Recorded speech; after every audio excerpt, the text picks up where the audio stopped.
desse âmbito de intoxicação. Beleza, começou a gravar. A pesquisa toda foi feita com base em artigos científicos, documentos do Estado, dissertações, teses, legislações, algumas palestras também, as normas técnicas da lei e também em base da própria lei do Estado e do município. E também foi feita a partir do cadastro que tem na vigilância sanitária, que em 2018 eram 445 estabelecimentos, farmácias, drogarias, ou farmácia de manipulação também. No caso, a pesquisa ela foi feita com 206 farmácias, porém teve uma farmácia que se recusou a fazer, então o considerado na pesquisa são 205 farmácias, tá?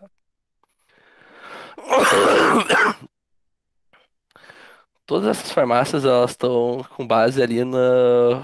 Eu esqueci o que é dessa sigla aqui, do GVS. Aqui tá o cálculo que eles usaram para fazer a pesquisa. Eu não vou explicar porque tipo, não importa muito, mas tá aí, caso alguém queira ver, tá? A gente pode até mandar só essa parte também.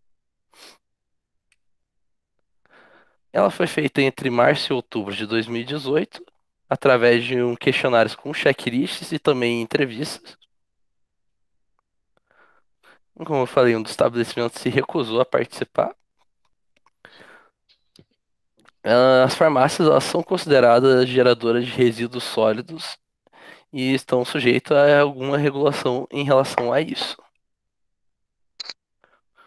Segundo o órgão CONAMA, as farmácias de João Pessoa geram os resíduos A, B, C, D e E, que são infectantes, químicos, radioativos, os comuns, os perfuro-cortantes, que em geral são as agulhas usados para aplicar medicamentos, vacinas, pessoas que têm diabetes.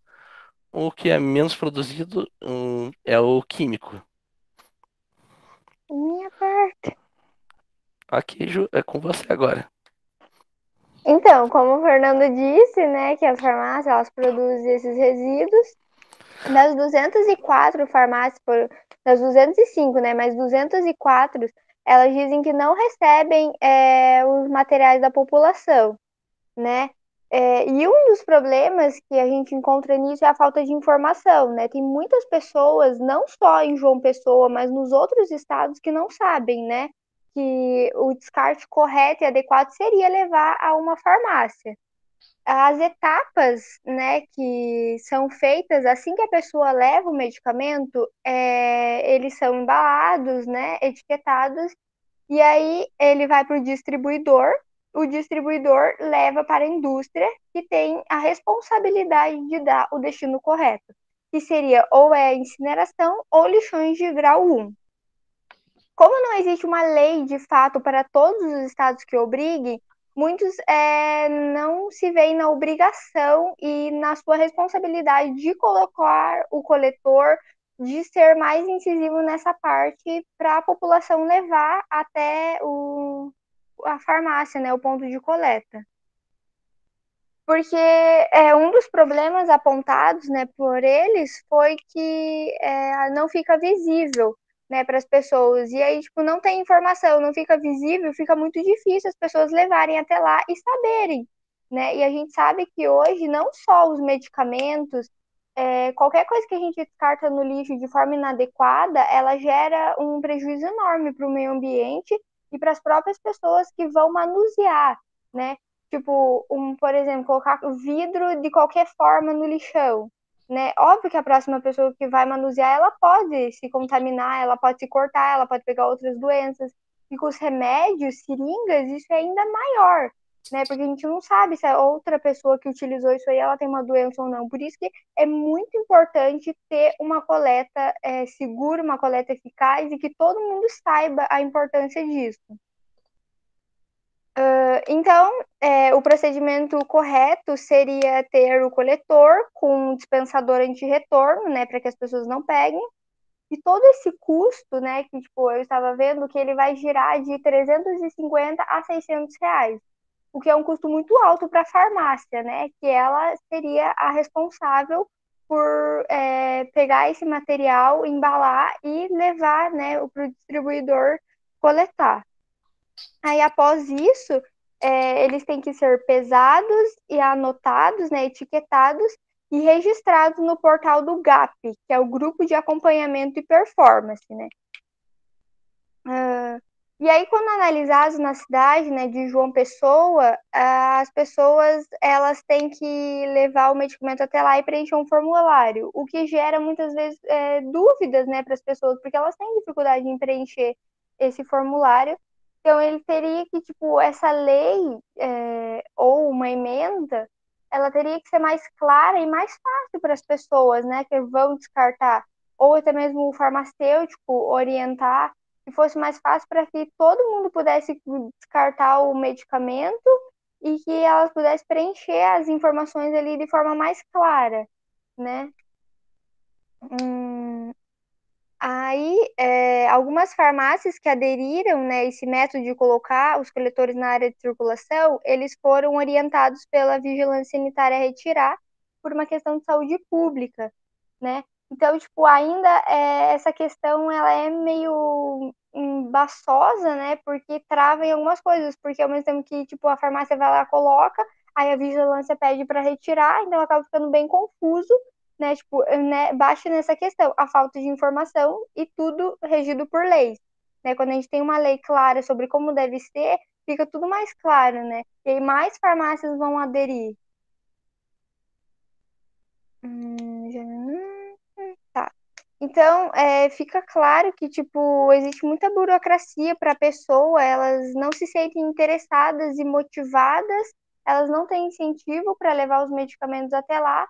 Então, falta um incentivo mesmo do governo em divulgar mais sobre isso, orientar, ter uma lei mais clara sobre isso, né? E outra coisa que também é muito importante é a gente ter um investimento em questões ambientais mesmo, né? Porque muitas pessoas, a população em geral, elas só vão se levar até lá quando elas se sensibilizarem e estiverem diante do problema, que é a contaminação que os medicamentos eles podem causar, né, para o meio ambiente e para as outras pessoas.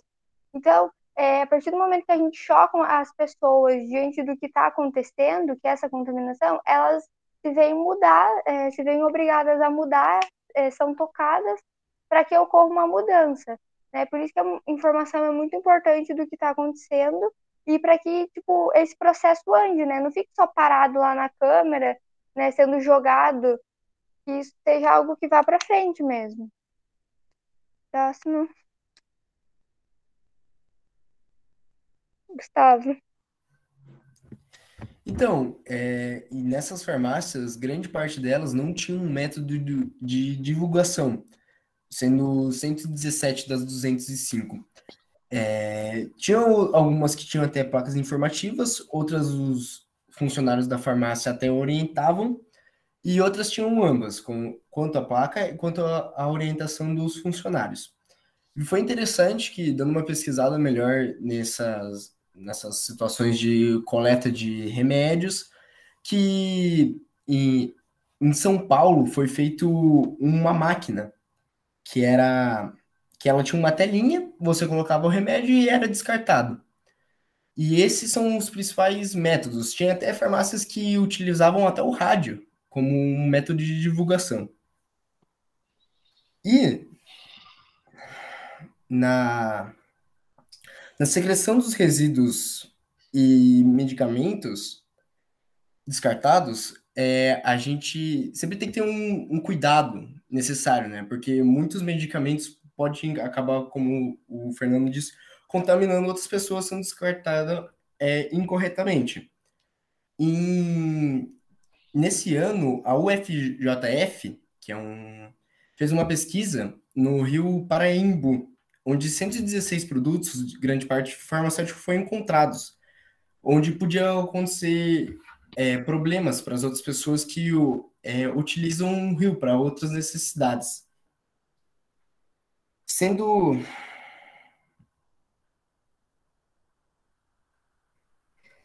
E também em João Pessoa, como a gente estava falando, o pessoal, quando entrega, geralmente as farmácias já descartam do jeito que foi entregue, sem ver mesmo se foi totalmente limpo a embalagem que foi descartada. E é isso.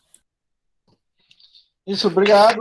Parabéns. Só fazendo um adendo que o Gustavo falou, ali a UFJ, qual que era o nome da universidade? É a Universidade Federal de Juiz É o de Fora. João Juiz de Fora, isso. Essa pesquisa foi feita em 2018, só para deixar claro.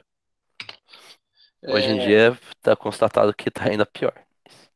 Eu tenho muita coisa para falar sobre isso.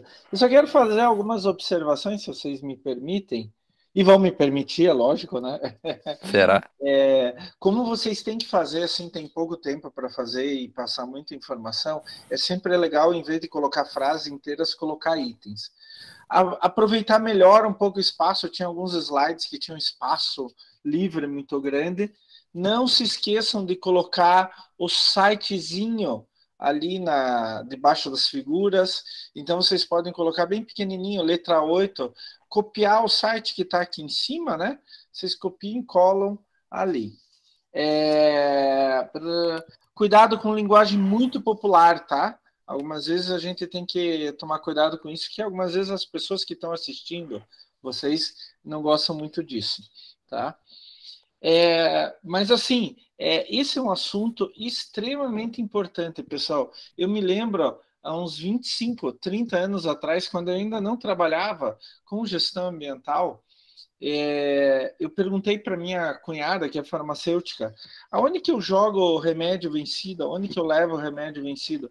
Ela disse assim, tira do blister e joga no vaso sanitário. Eu nunca mais esqueci isso, porque já naquela época, quase 30 anos atrás, eu já achava um absurdo isso. Não poderia acontecer, né? E vejam só, eu até dei aula esses dias. Você pode descompartilhar, tá? Pode descompartilhar, Fernando. Isto. Eu dei aula essa semana de engenharia sanitária e ambiental para o curso de engenharia civil e a gente estava falando exatamente sobre isso, tratamento de esgoto. Você joga no vaso sanitário, o esgoto da tua casa é coletado e no tratamento de esgoto não limpa, não tira remédio. Então, esse remédio vai passar por todo o tratamento de esgoto, vai voltar para o rio. E daí a gente pega a água do rio na estação de tratamento de água, limpa e manda para as casas. Eu conheço vários trabalhos feitos aqui em Curitiba, que mostram isso. O rio Barigui, por exemplo, aquele rio que passa no Parque Barigui, o rio que passa do lado da Uniandrada, no Santa Quitéria, né? Ele vai até Araucária, ele vai desaguar no Rio Iguaçu. O rio Barigui está lotado de anti-inflamatório, antibiótico e anticoncepcional. Lotado. E agora que começa o inverno, sobe ainda mais o antibiótico e anti-inflamatório também. O anticoncepcional é mais ou menos igual o ano inteiro. Por que isso acontece, pessoal? Porque quando você toma um remédio via oral, ele tem que vir numa dosagem cavalar. Porque o remédio via oral ele vai para o aparelho digestório, vai ser dissolvido e nem tudo vai conseguir entrar na circulação do sangue. O que leva o remédio a um lugar do corpo? Quando ele entra no sangue e daí ele se distribui pelo corpo. O sangue vai distribuir ele pelo corpo. Então, assim, você toma um remédio para dor de cabeça. Na verdade, o remédio vai agir sobre todo o corpo, mas ele vai resolver aquele teu problema de dor de cabeça, e assim por diante. Tá? A mulher toma um anticoncepcional, por exemplo.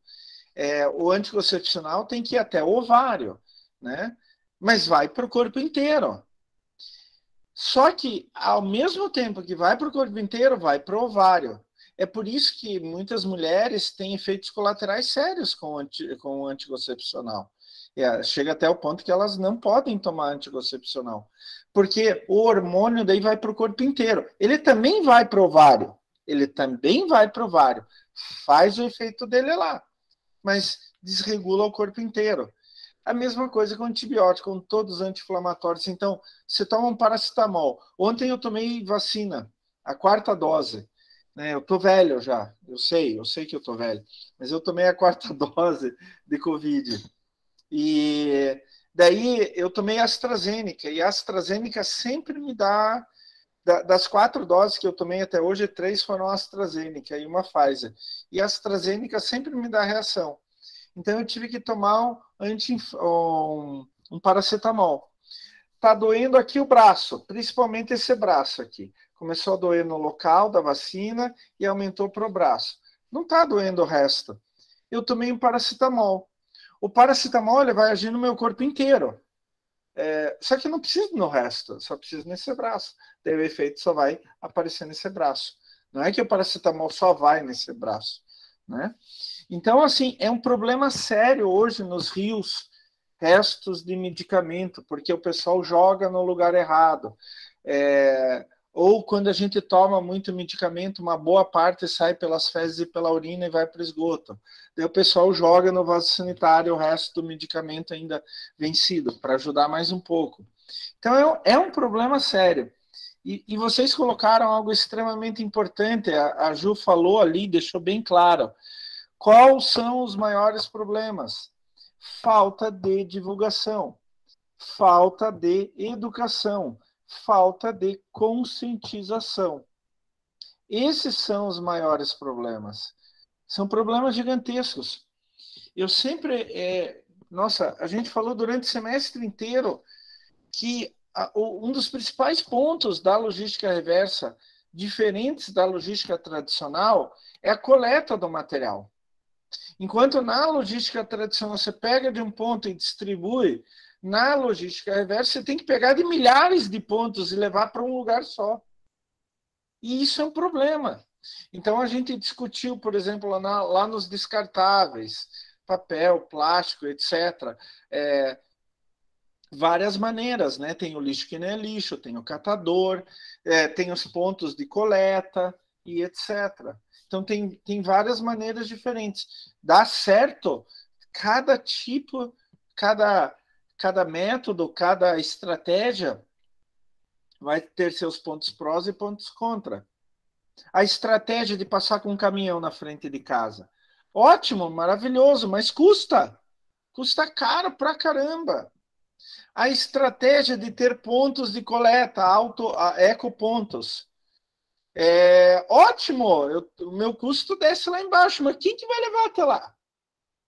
Então, junto com isso, você tem que ter um programa de educação, né, que incentive as pessoas a separar e levar o lixo até em algum lugar. Agora voltou a família Folhas, né? Então, isso é extremamente importante, extremamente importante. Ju, eu não sei se foi a Ju, foi o Fernando que falou que as farmácias geram resíduos de serviço de saúde, né, RSS, das classes A, B, C, D e E. Foi você, né, Fernando? Uhum. Classe A é resíduo com risco biológico, classe B com risco químico, classe C com risco... radioativo, não é? Mas farmácia não produz radioativo. Eu não me lembro de ter visto isso no trabalho. Farmácia não produz radioativo. Mas tava lá, professor.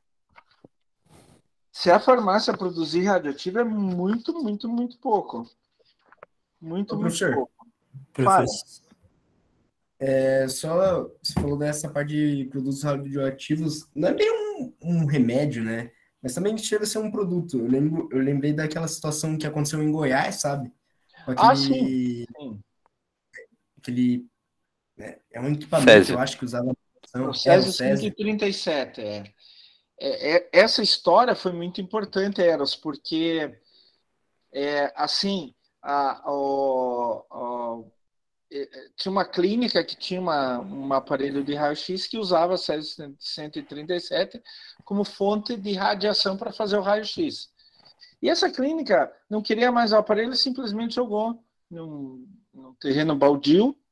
Em primeiro lugar, isso já é um erro gigantesco. Em segundo lugar, tinha material radioativo dentro.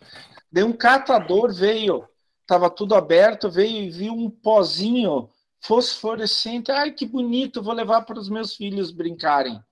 Morreram 8 pessoas. e dezenas foram contaminados com radiação, né?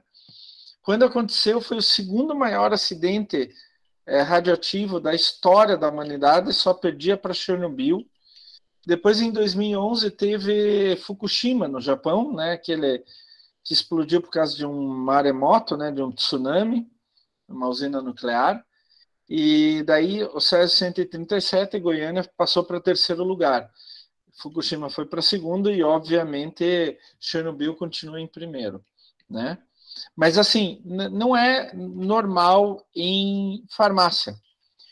O mais comum em farmácia é resíduo químico do grupo B, tá?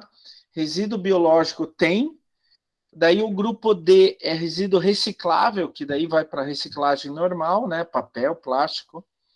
E o grupo E são os perforocortantes, no caso de farmácia, principalmente agulhas, né? Seringa. Agulha para diabetes, geralmente é o que mais usa utilizado.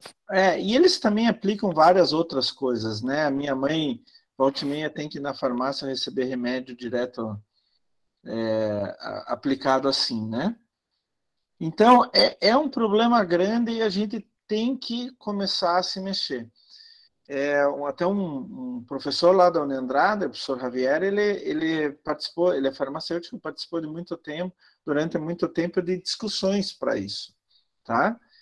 E assim, o maior problema, e a Juliana colocou isso, é o custo, né? O que eles teriam que fazer?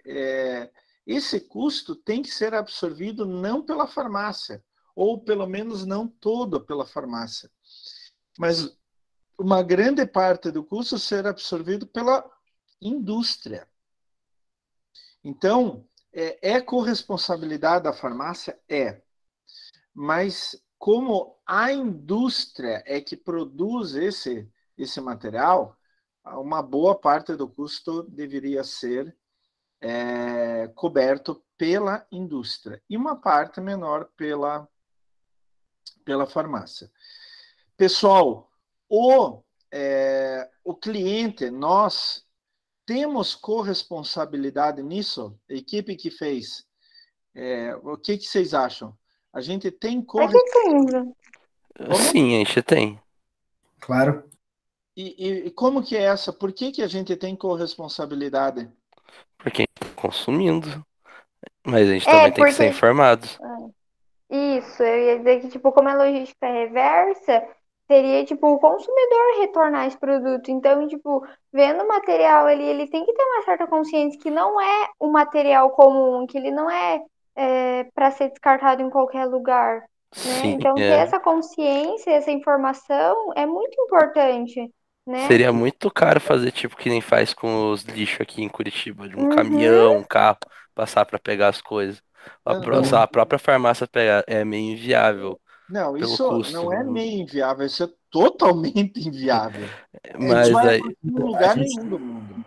E, tipo, a gente vai ter que sempre buscar formas corretas, né, de descartar. Tipo, a gente faz... Dá um exemplo meio extremo, né? Mas seguindo o mesmo raciocínio do óleo, a gente sempre tem que, tipo, buscar algum lugar que tem que descartar o óleo corretamente, ou descartar o óleo... a pia. A pia também. A pia não, né? O Fernando dá os exemplos.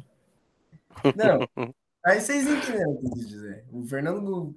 Professor, mas referente ao retorno de medicamentos, a maioria dos retornos, pelo menos aqui, Colombo, Curitiba e região metropolitana, elas acontecem direto no posto de saúde, né? Pelo menos aqui de perto de casa, que tem uma UPA, todo tipo de referente a lixo hospitalar, remédios, essas coisas, eles fazem coleta. Eu posso estar errado, Bruno. Eu posso estar errado, mas eu acho que isso é uma lei de Colombo. Então, não sei eu se é sei que válido tem para uma Curitiba UPA também. na região do Boa Vista. Eu não sei exatamente qual, que eles também fazem coleta. Eu acho que sei qual que é. Mas não necessariamente precisa ser uma lei, Fernando. Algumas vezes pode ter uma atitude voluntária, entendeu?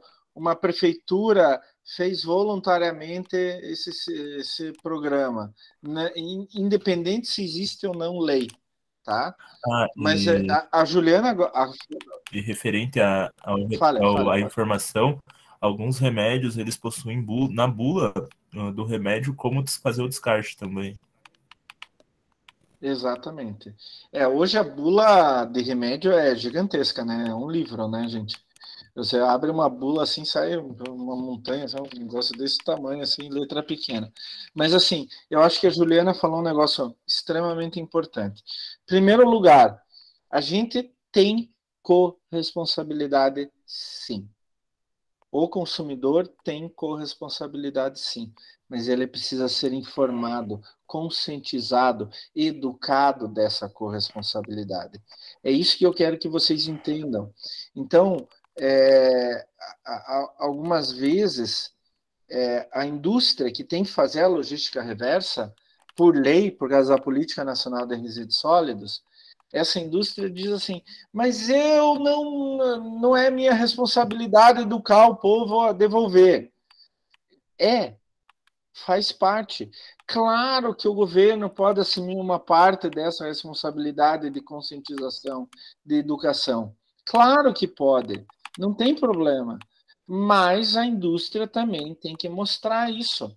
Ou escrever na bula, no produto, na caixa, mas de forma que dê para ver. Sim, ou então dando, sei lá, uma solução um Campanhas. pouco mais, não sei se extrema seria a palavra, mas sei lá, quando você comprar um remédio e tipo, ele pode trazer algum risco para a saúde pública, você assinar um termo, você tem que devolver, sei lá, a seringa, ou então se ele vencer, você tem que descartar na farmácia. Cara, mas esqueça isso. Isso Aqui no Brasil eu acho difícil. não vai dar certo. Pô, Simplesmente não mas vai. outro exemplo daqui de Colombo, na UPA ali, por exemplo, a insulina ela é dada no próprio posto, né? A maioria dos diabéticos. Ali você pega a seringa e você só pode pegar novamente a insulina depois de devolver as seringas que você já pegou. Ótimo. Mas aí eu não Ótimo. sei se é do posto isso. Mas é Eu que também não sei, mas eu imagino que seja do próprio posto ou da prefeitura. porque é um controle, porque daí, tipo, também eles têm reunião, assim, de diabéticos, porque minha tia é diabética, né? Então, basicamente, tem todo um processo, assim, envolvido pro descarte. Tanto que o descarte, ele é colocado dentro da garrafa PET, né? E colado. Exatamente. Olha, essa atitude está muito correta. Olha, você ganha insulina, você ganha as seringas, mas você só vai ganhar mais insulina se você devolver as seringas já usadas. Ótimo, maravilhoso. Esse tipo de caminho a gente tem que seguir. Mas assim, vocês têm que ter na cabeça de vocês que o consumidor final ele tem corresponsabilidade sim, mas ele tem que ser educado, ele tem que ser conscientizado. Essa informação tem que chegar até ele. É isso que tem que acontecer. E daí entra a indústria, entra o governo, entram todos os stakeholders aí, os players, né, de conscientizar as pessoas. A partir do momento que você tem um grande programa de conscientização, etc, etc, etc, daí você pode começar a obrigar, mas primeiro tem que conscientizar, tá? A logística reversa de qualquer área, ela é muito dependente da conscientização, mesmo que tenha lei. No agrotóxico, tem uma lei, já foi a primeira lei que foi feita antes da Política Nacional de Resíduos Sólidos, do retorno das embalagens vazias de agrotóxico. É obrigatório. Para você comprar mais agrotóxico, você tem que mostrar o recibo que se entregou as embalagens do ano anterior. E tudo isso está num sistema computadorizado online nacional. Tá? É um negócio impressionante. É muito controle. Mas, assim, junto com isso veio uma conscientização dos agricultores. Mostrar não só que é obrigatório, que você pode sofrer sanções, mas que é importante. É isso que a gente tem que fazer. A logística reversa, gente, ela é diferente da logística tradicional. E quando você pega coisas assim muito específicas, como medicamento vencido, em desuso, alguma coisa nesse sentido, fica mais detalhe ainda, fica mais particular o caso ainda. E quando vocês forem, então, fazer um programa de logística reversa, vocês têm que pensar em tudo isso daí. Na logística tradicional, você não precisa pensar na conscientização das pessoas, de nenhuma parte do sistema. Simplesmente alguém produziu algo, eu pego e levo para outro lugar. É claro que isso pode ser complexo, né? Pode demorar, etc., custar e assim por diante. Mas na logística tradicional, além de pegar uma coisa em um lugar e levar para outro, eu tenho que convencer as pessoas que aquilo é importante. Senão elas não vão entregar para você. E daí entra a parte toda de conscientização e educação ambiental. Tá? Só para complementar o que o Bruno tinha falado, eu pesquisei aqui, e a Prefeitura de Curitiba tem um programa de descarte dos medicamentos vencidos, usados, enfim. É naquele mesmo esquema do descarte das pilhas, é um caminhão que daí Os eles têm a estotóxicos. que ele tem a programação lá e fica perto dos terminais. Professora, eu tava vendo também que em outros países eles têm parceria, né? Porque, tipo, aqui no caso, para a farmácia é um grande custo, né? Com os sacos, os lacres, a caixa em si, né? Em outros países eles se unem, tem uma parceria mesmo para poder reduzir esse custo, né? Porque, tipo, não é só, tipo, a farmácia que deveria ter, né, esse gasto, deveriam ser todos, a indústria, o distribuidor, todos têm que estar unidos nessa causa, né? O governo, as pessoas, porque é um problema de todos, né? Eu concordo inteiramente com você, isso que eu estava falando. Só que um fica jogando a responsabilidade no outro. Um não quer, o outro não quer, o outro não quer, e assim por diante. E é um problema muito sério isso daí. Sim, e sabe, professor, uma coisa que tipo, também dá para ver é que, ó, de 350, 600 reais, né, esse custo, desestimula, né, o comerciante ali, porque ele tá tendo um gasto só dele por uma coisa que ele fala assim, tá, mas o que que eu tô vendo de benefício nisso, né? Tipo, tem Mas muita empresa que olha no lucro, né, eles não olham nessa perspectiva de, eu vou ajudar o meio ambiente, né? Tem Mas isso veja também. só, Ju, veja só, preste atenção. Infelizmente, no Brasil, as pessoas comuns não têm educação ambiental. Elas não têm esse processo de conscientização ambiental. Mas se elas tivessem, poderia fazer assim. Eu tenho uma farmácia, eu coloco lá um cartaz chamando descarte aqui seu medicamento usado, um cartaz do lado de fora. Daí logo na entrada tem um negócio para descartar. Bom, eu sou consciente, eu vou lá e descarto ali. Opa, eu estou precisando de um shampoo. É mesmo, aqui tem um shampoo que eu gosto, olha que legal. Eu vou aproveitar que eu vou levar os medicamentos velhos, eu já vou comprar um outro remédio, ou vou comprar uma balinha, né? Vocês estão entendendo o que eu quero dizer? Sim.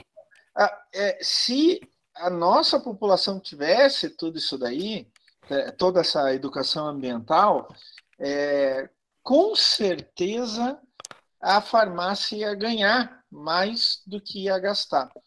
É o caso que eu mostrei para vocês no ciclo reverso de garrafas PET, por exemplo. Não é bem o caso, mas daquelas máquinas que tem nos supermercados, na frente dos supermercados lá na Europa, que o cara coloca a garrafa PET e ganha um voucher para gastar dentro do supermercado.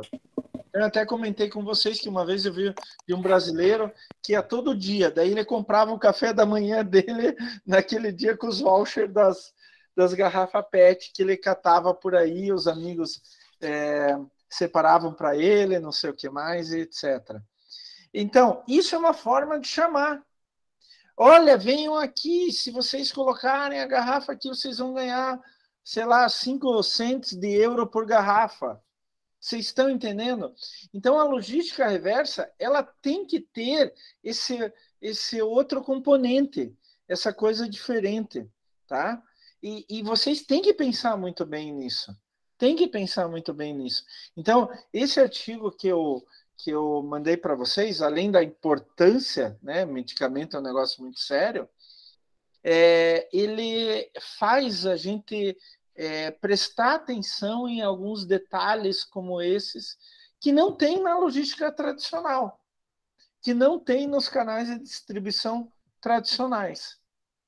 Isso faz a logística reversa diferente, faz ela particular, tá? E tudo isso vocês têm que pensar. Existe uma receita mágica, uma varinha mágica, você bate, você pá, deu, né? Harry Potter? Não. Uma coisa pode funcionar em Curitiba e pode não funcionar em João Pessoa. A sociedade tem culturas diferentes em diferentes lugares. Então, é importantíssimo que tudo que a gente vai fazer de logística reversa seja acompanhado de um processo de conscientização de educação ambiental. Senão não vai dar certo, pessoal. Não vai dar certo. E quanto mais a gente consome, mais lixo a gente produz, mais a gente vai precisar da logística reversa. Então, hoje vocês vão ver aqueles hackathon, né? Aqueles concursos onde que os caras fazem os aplicativos e não sei mais o que ali, né? Ao vivo. Boa parte dos hackathons hoje são ligados à sustentabilidade. São ligados a aplicativos ou iniciativas que visem diminuir de um jeito ou de outro a poluição urbana. Porque é um problema muito sério, tá? E o medicamento vencido, o medicamento em desuso é um dos maiores problemas que a gente tem em termos de qualidade ambiental. É muito, muito, muito sério. Bom, vamos lá. Próxima equipe. Vocês estão de parabéns, gostei. Fernando, Gustavo, Juliana. Não tem como não gostar. Tem eu e a Ju. Obrigada, professor. Eu vou ter humildade só de dizer obrigado. A humildade bateu e parou, né, Fernando? Fernando, você é incrível, parabéns. Obrigado, Bruno. Eu espero que segunda-feira tenha um tapete vermelho me esperando. Ei, professor, Vai eu vou ter, começar a compartilhar aqui, que senão ele não vai parar de se elogiar, tá? Bom, Vou vamos lá, botar. Bruno. Wellington, quando vocês quiserem, podem começar. Deixa eu só abrir os slides aqui, professor. Vocês têm até 15 minutos para apresentar. E era de 15 a 20, tá, professor? Só lembrando. Tudo bem, pode ser. Mas eu acho que vai durar menos. Não tem problema. Só pra... Você está escutando bem? Está escutando bem? Professor, está escutando? Oi? Está escutando bem? Tá um pouco baixo. Se você puder falar mais alto, Wellington. Deixa eu ver aqui. Peraí. É tipo uma vozinha que tá vindo na mente, assim, tipo esquizofrenia. Tá melhor agora? Tá um pouquinho melhor, sim. Você pode falar mais alto. Dá uns gritos aí, não tem problema. Eu vou... Só não xingue, tá, Wellington? Não, tô capaz. Mas, enfim. A gente vai falar sobre a logística reversa numa cooperativa, né? A Cupazan é o nome dela. Aí...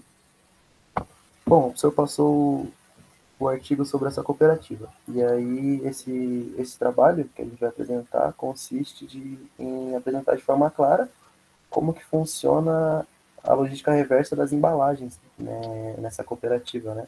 Só ressaltando o do Wellington, o foco total é nas embalagens de agrotóxicos, principalmente. Nossa. Isso, pode passar, Bruno.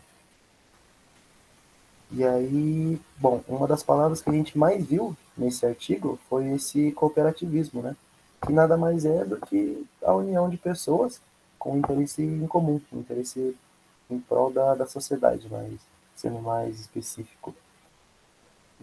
No caso também, o que vale ressaltar, o interesse do cooperativismo, ele pode não ser somente com foco econômico, mas sim ambiental E social. ou social, que nem diz o Wellington.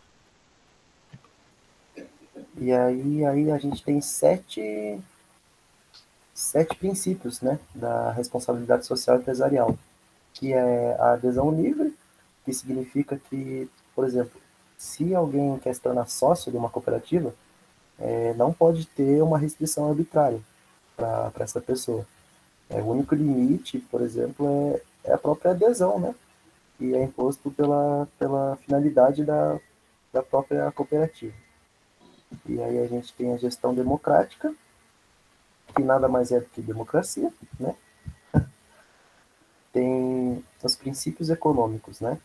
Que, como que eu posso falar? O objetivo desses princípios econômicos é segurar toda a existência através da valorização do trabalho como bem de justiça social.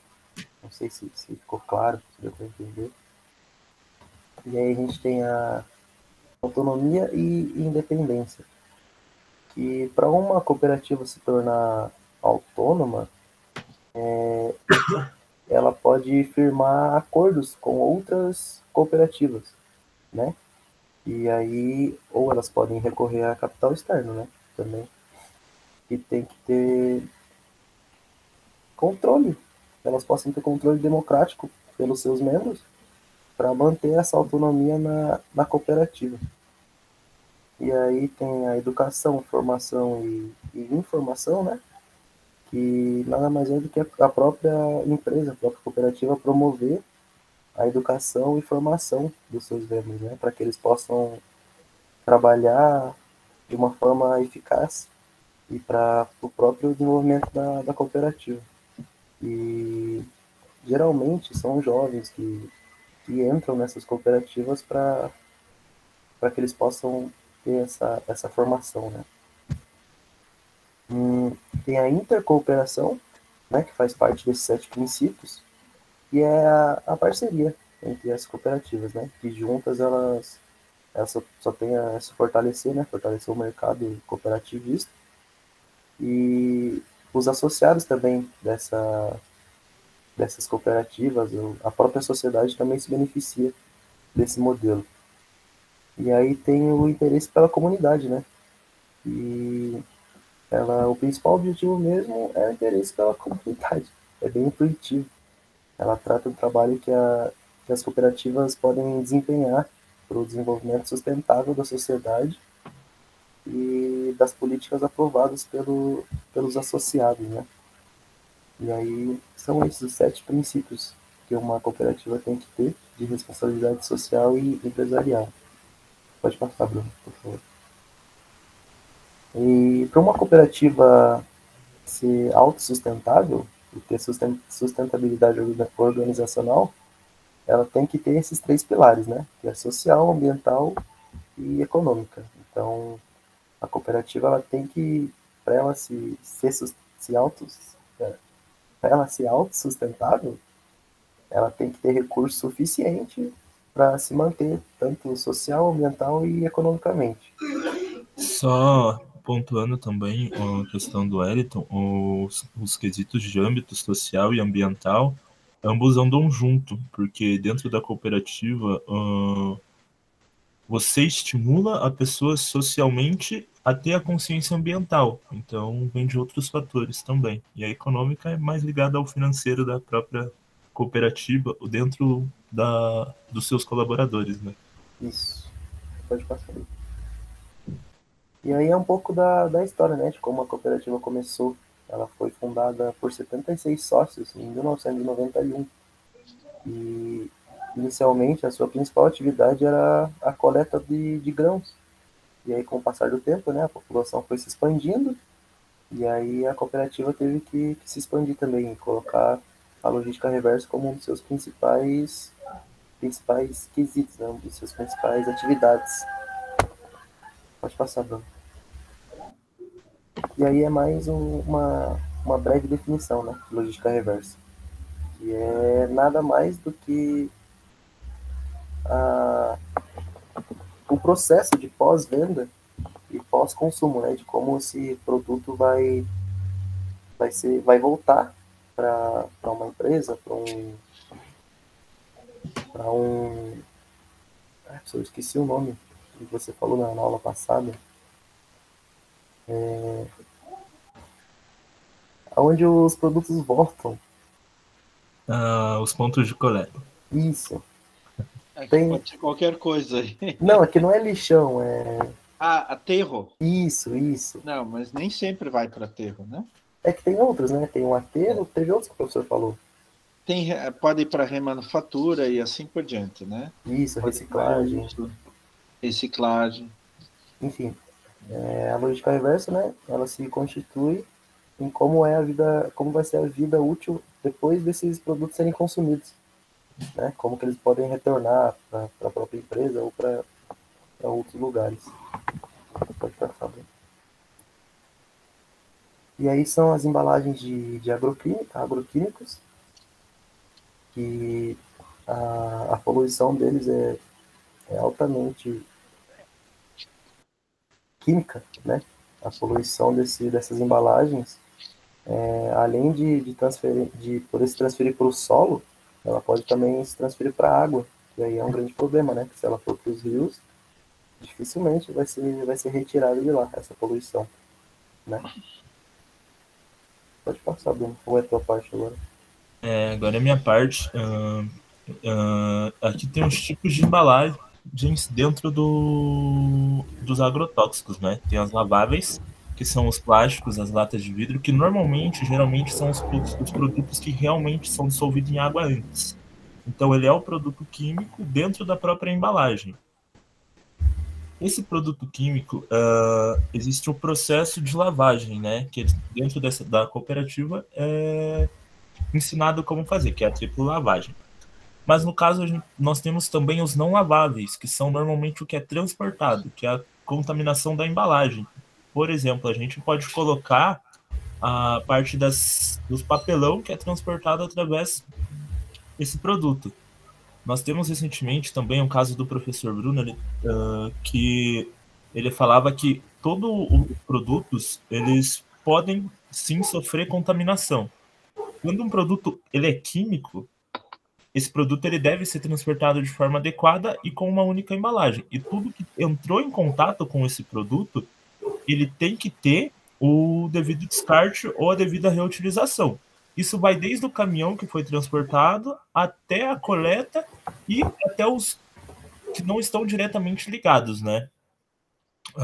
Outro caso agora são stakeholders que dentro da cooperativa são alertados e deixado claro de quem é a responsabilidade. Eles aparecem ali, os agricultores é o cuidado da embalagem. Esse é o processo de lavagem.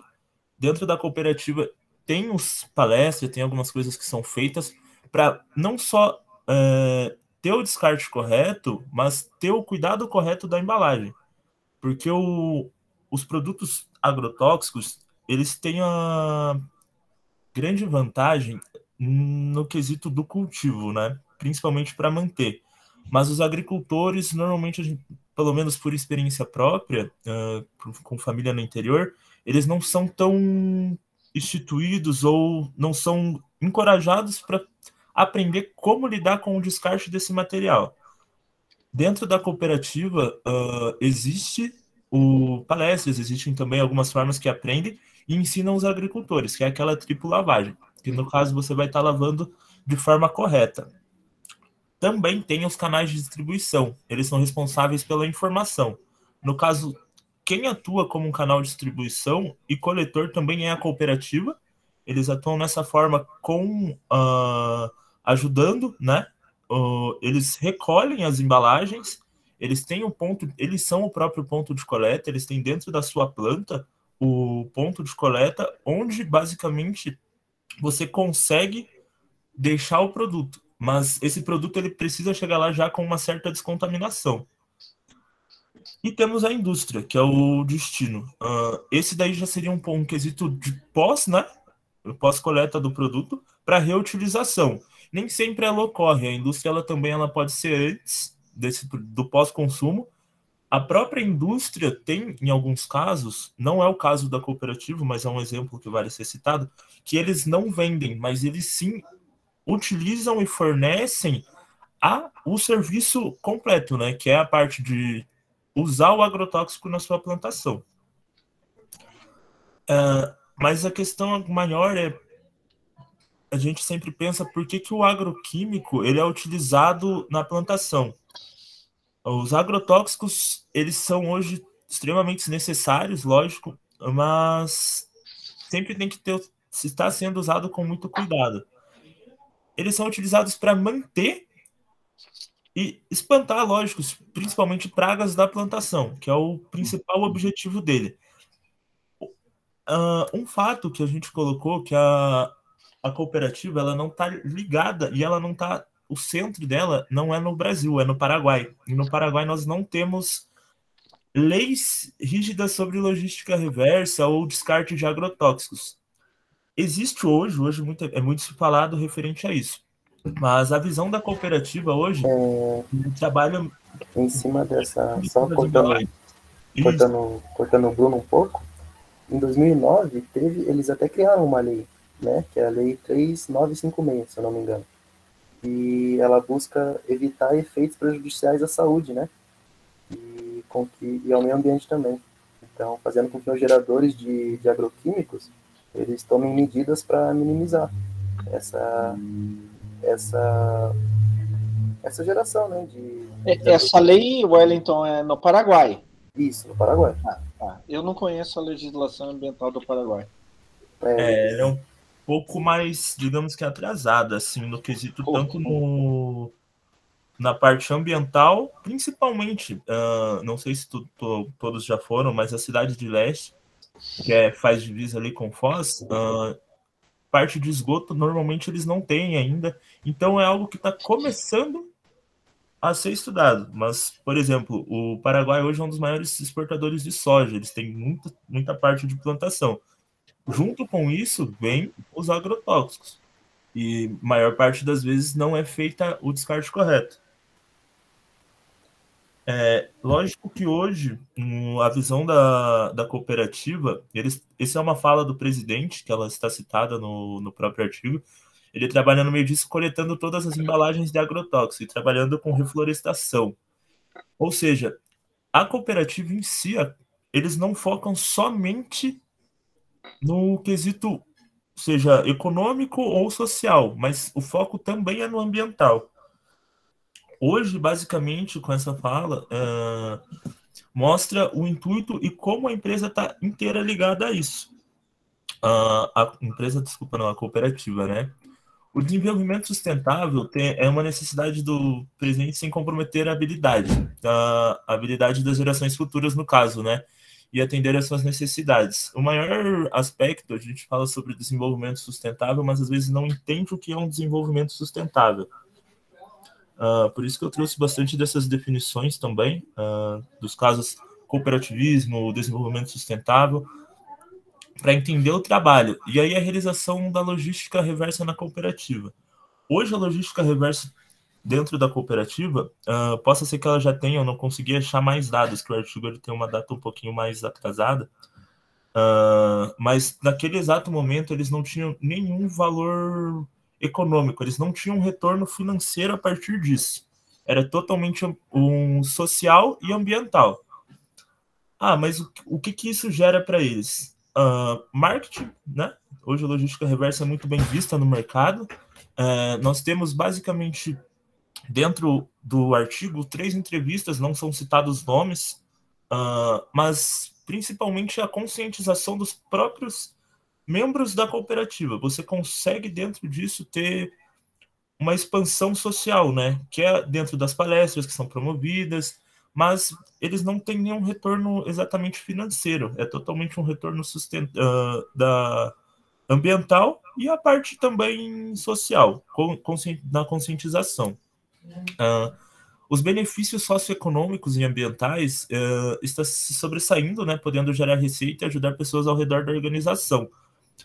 Eles não têm um retorno direcionadamente para a cooperativa, mas, digamos, quem coleta, eles adquirem esse retorno.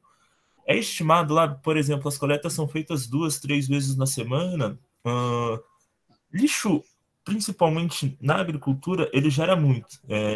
Gera muito lixo, principalmente nas grandes lavouras, grandes partes de plantações. Mas o retorno aqui que ele diz, o socioeconômico, eu entendo, pelo menos dentro do artigo, que ele está as pessoas ao redor da cooperativa, pessoas que trabalham junto com ela, não necessariamente para ela. A logística reversa hoje na Copassan é terceirizada, é isso que eu falei. Eles são o ponto de coleta. Basicamente, eles ajudam na distribuição do agrotóxico, eles ajudam na distribuição para o seu membro, mas ele basicamente não... Ele funciona como um ponto de coleta, ou um ponto de retorno para os seus membros. Basicamente, a terceirização ela acontece com todas as embalagens, não necessariamente específicas do produto. Essa foi mais ou menos a nossa apresentação, professor. Tipo, não sei se o senhor vai ter alguma pergunta, alguém tem alguma pergunta? Eu sempre tenho. Ah, não sei se eu vou responder, mas meu direito de ficar quietinho sempre é bom. Eu sempre tenho. Pode descompartilhar, daí fica mais fácil aqui. Primeiro lugar, olha, vocês estão de parabéns. Slides lindos, lindos, gostei. Gostei muito, tá? Tá maravilhoso. Gente, cooperativas hoje no Brasil são extremamente importantes, socialmente e economicamente falando, tá? Principalmente aqui no Paraná. Eu não sei se vocês sabem, mas, por exemplo, a Unimed é uma cooperativa. Então tem várias cooperativas na área de saúde, tem cooperativas na área financeira, o Cicobi, por exemplo, é uma cooperativa. Mas aqui no Paraná, o mais forte são as cooperativas agrícolas. A gente tem algumas das maiores cooperativas agrícolas do mundo aqui no Paraná.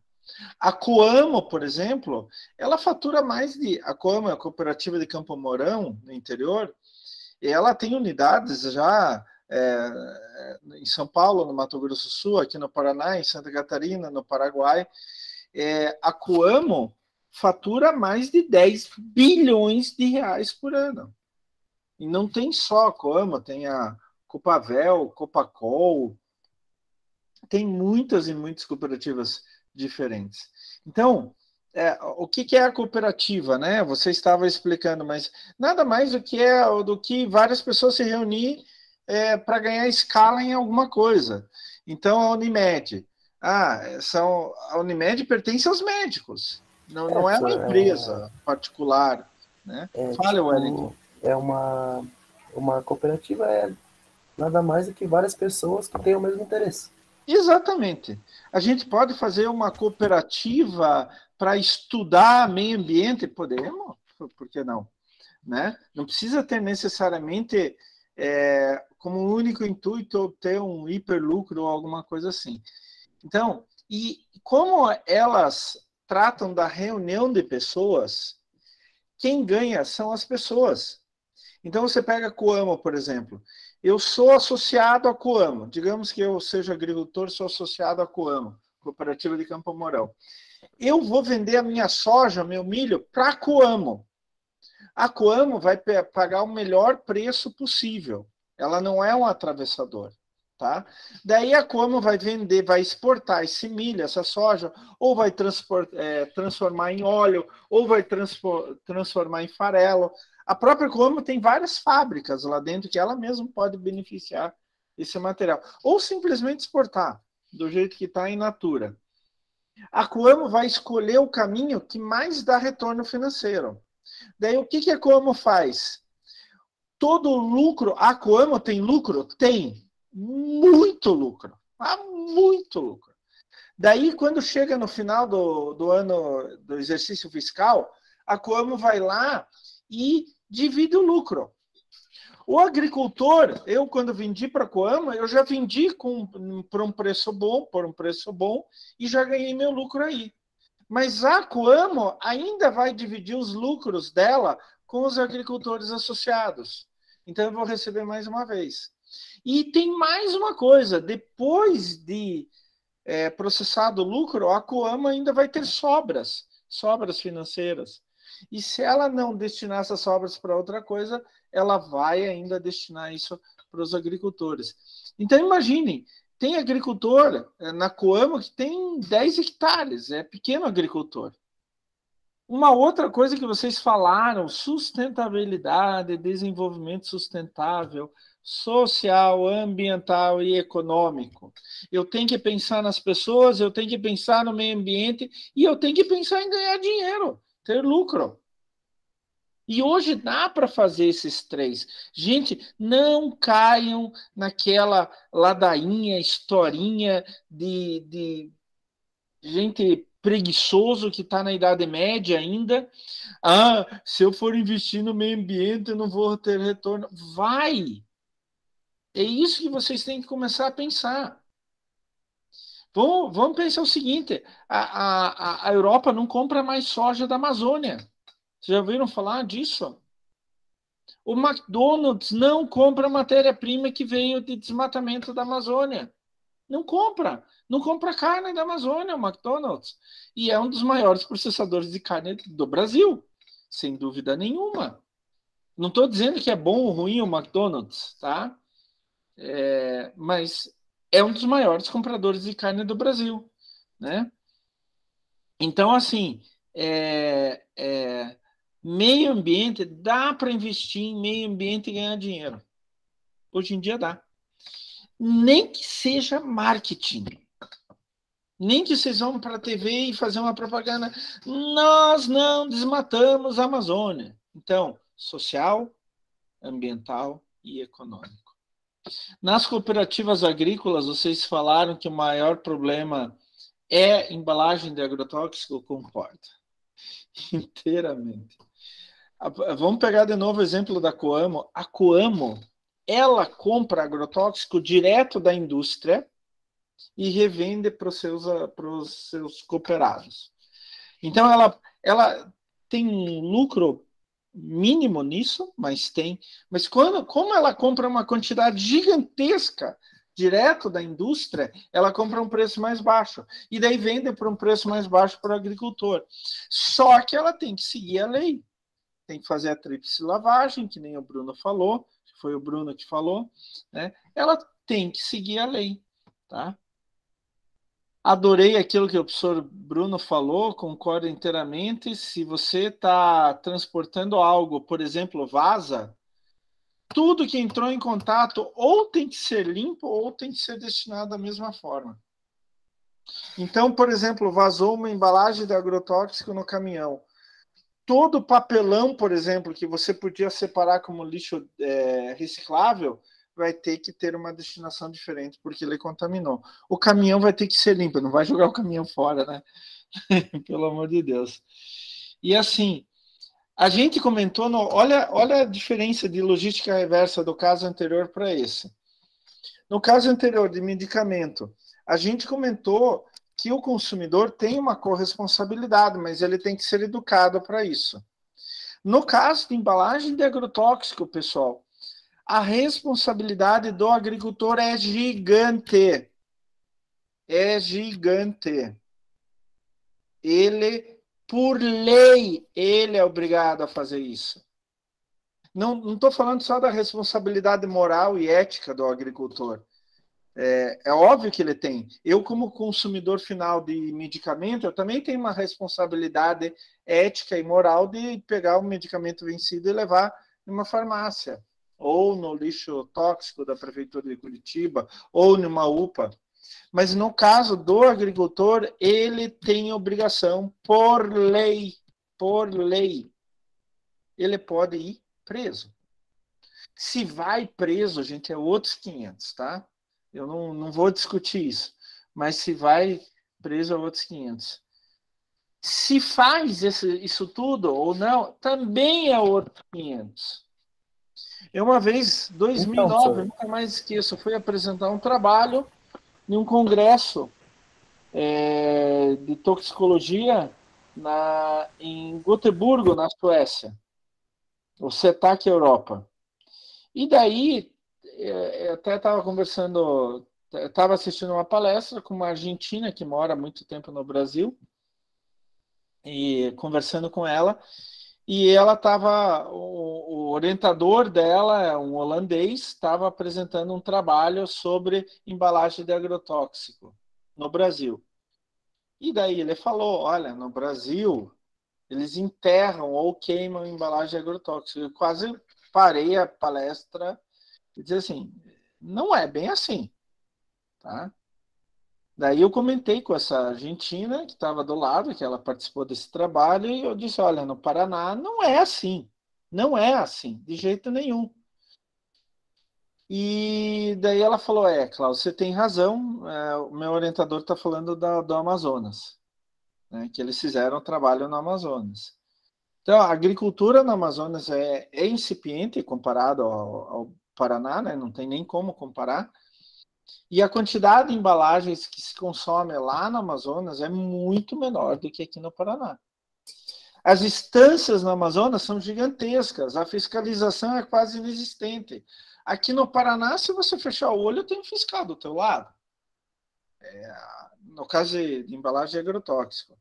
As lojas de agrotóxicos são hipercontroladas aqui no Paraná. Mas é uma lei nacional, né? Então, assim, pode ter diferenças entre as regiões? Pode, mas não é comum. Mas eu acho assim, gente, hoje, a logística reversa, ela, um ponto muito importante do artigo, vocês têm que tentar obter a sustentabilidade econômica também na logística reversa. Como eu falei, nem que seja por marketing. Nem que seja por marketing, tá? Nem que seja mostrando, se vangloriando em propaganda, nós fazemos, nós nos preocupamos. Então, quando o Boticário, por exemplo, fez aquelas propagandas, olha, pode levar essa embalagem vazia lá, ele estava gastando dinheiro para tudo isso. Mas o que ele estava fazendo? Ele estava atraindo as pessoas. Daí você vai na loja do Boticário jogar a embalagem vazia ali. Ah, sabe o que? Vou aproveitar e comprar alguma coisinha. Né? Então, é assim. É assim que se faz. É assim que vocês têm que começar a pensar. Não podem pensar como na Idade Média. Isso é um custo a mais. Isso vai me dar prejuízo. Não, vocês têm que pensar como a logística reversa pode me trazer até lucro. Até lucro. Pode ser que ela nem empate, nem cubra todas as despesas, mas ela pode trazer um pouco de lucro. Muitos anos atrás, eu conversando com o gestor ambiental da Positiva Informática, gente, eu não estou brincando, faz uns 10 anos já. 10 anos. 10 anos. Na Positiva Informática, eles separam tudo. Então, eles compram placa, isso, não sei o que, da China e tal. Tudo vem em embalagem, em papelão, em plástico, em um monte de coisa. Há uns 10 anos atrás, ele me contando, Klaus, a gente tem uma receita de R$1 milhão por ano vendendo essas embalagens. 1 milhão. Paga tudo que a gente gasta. Inclusive o salário de ser meu amigo. Paga, inclusive, o salário de ser meu amigo. O que a Positiva Informática fazia antes disso? Eu não estou fazendo propaganda, a gente sabe que os computadores deles são muito ruins, mas eu já tive. Mas o que ela fazia antes? Deixava lá para os catadores jogar, pegar, ou né, o caminhão do lixo que não é lixo, mas eram quantidades imensas. E daí eles pararam para pensar, poxa, a gente tem que separar, tem a nossa responsabilidade ambiental, eles estavam implementando a ISO 14001, que é uma certificação ambiental. O que a gente vai fazer? Vamos vender R$1 milhão por ano. Pagava todo o sistema. Isso há 10 anos. Agora, isso deve ter dobrado no mínimo. Deve ter dobrado no mínimo. Então, pagava todos os funcionários, tá? Todos os funcionários, sem problema nenhum. Então, é assim que a gente tem que começar a pensar, gente. É assim que a gente tem que começar a raciocinar. Logística reversa é diferente, tá? Logística reversa é diferente. E a gente tem que pensar de forma diferente. E o pior da logística reversa é que cada caso é um caso diferente.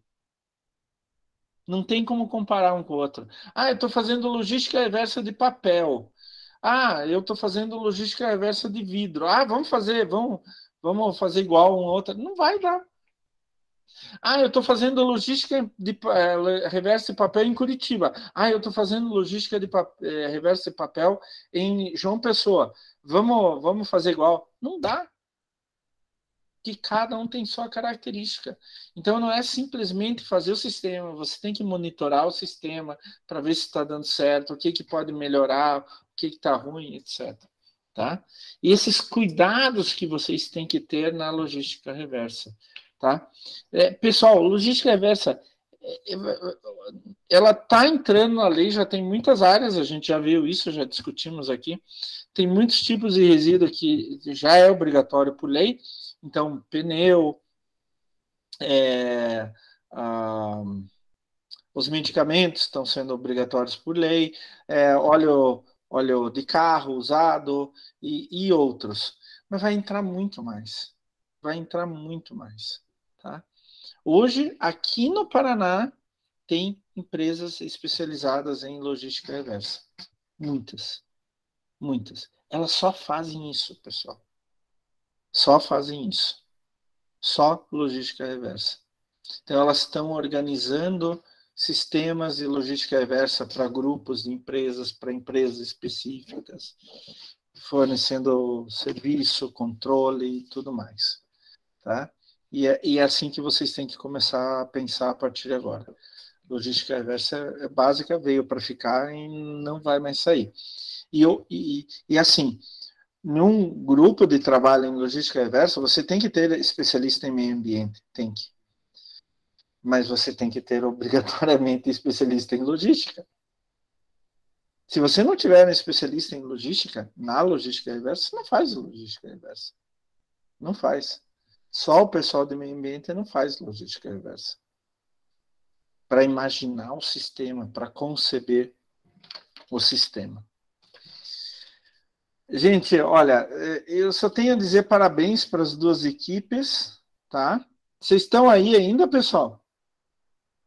Sim. O Wellington tá aí, Gustavo tá aí, Eros? Bruno tá aí. Ju, tá aí? E eu acho que a Ju não tá mais aí. A Ju tá me respondendo aqui, professor. Pessoal, o trabalho valia 1. Se lembram disso? Deixa eu até ver aqui meus alfarrábios. Não. O projeto integrador e avaliação multidisciplinar valem 3, somando os dois. Tá? O trabalho vale 1. Eu vou anunciar a nota agora. Vocês querem a nota já? Pode mandar. Pode mandar 1 para as duas equipes. Decepção. Hã? Nada, professor. Decepção? Lógico. Por quê? A gente merecia 1.1. Mas o trabalho vale 1. Vocês ganharam Eu a nota sei. máxima.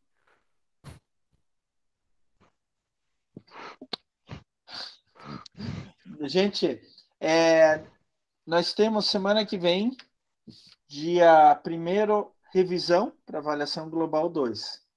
É o seguinte, todos vocês até agora, nesse segundo bimestre, vieram todas as aulas. Se vocês vierem na próxima aula, vocês vão ganhar mais, todo mundo vai ganhar mais 2 pontos por presença. Tá bom? Beleza. Beleza, gente?